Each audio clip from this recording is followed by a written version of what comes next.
But verse 28 and verse 29, the Bible says, "And they drew nigh unto the village whither they went, and he made as though he would have gone further, but they constrained him, saying, Abide with us, for it is toward evening, and the day is far spent. And he went in to tarry with them."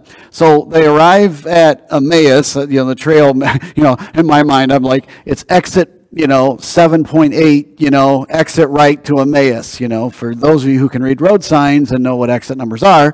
And that's in my mind, I see this trail on the mountainside and there's a little sign, Emmaus, that way. And so they start heading off, to go home, and he makes as if he's going to keep going on. And, that's an interesting thing. Matter of fact, when they realize that, the Bible says they want him to come so bad that they constrained him. And the Greek word there has the idea of employing force. I mean, it's almost like they're literally grabbing at him and saying, "Come on, you got to come with us. Don't keep going that way." But I thought about, have you ever had anybody compel you to want to stay with them? Sometimes maybe, sometimes not. Maybe it's that crazy uncle you got and you can't wait to leave. But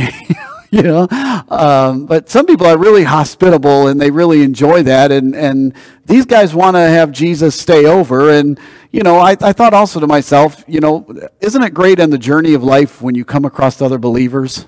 I mean, even as Brock was sharing up there in Wisconsin, in an area that's heavily Roman Catholic, you met some other believers. And, if you're traveling and you're away from all these different kind of people that, and now you're in a bunch of strangers, it's amazing how God will send believers along the way on the road of life to be an encouragement to you. And, Jen and I in our travels around the Caribbean generally run into folks that, other believers, and it's always such a tremendous blessing. And so they compel him, they're constraining him to come with them, and he, though, was acting as if he was going to go on. Don't miss this. I say this a lot in God's general character, that God doesn't force himself upon anybody. He doesn't force himself.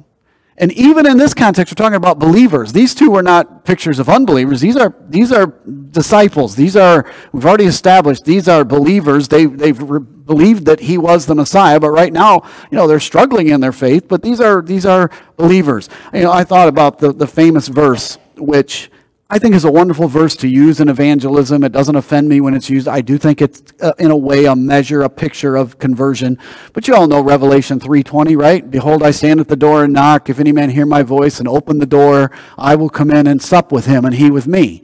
That verse there, people use it as an evangelism verse, and okay, but in its truest context, that is written in the early part of Revelation to the 7 churches, and it's written to the church specifically of Laodicea, the lukewarm church.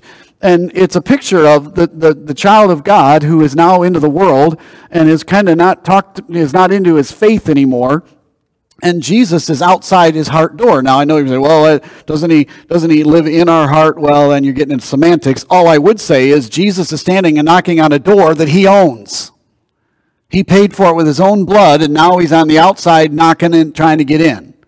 It's really a very rebuking verse to believers, and that's why I think we find it far more easy to use it as an evangelism verse. So you unbelievers, Jesus is knocking at your door, you better let him in. And again, it's a good picture, it's fair, it doesn't offend me, but in its best interpretation, he's talking about believers who are more in love with the world, so much so that they don't even hear the voice of Jesus anymore, and now Jesus is relegated to the point where he's outside the day-to-day concerns of your life, and he's having to knock. But I thought the verse is interesting that it says there in Revelation 20 that if you open the door, I'll come in, and what will he do? He will sup. He will have dinner with you, which is exactly what we're going to find that he does here. The point of it is, do you enjoy traveling life with Jesus or not?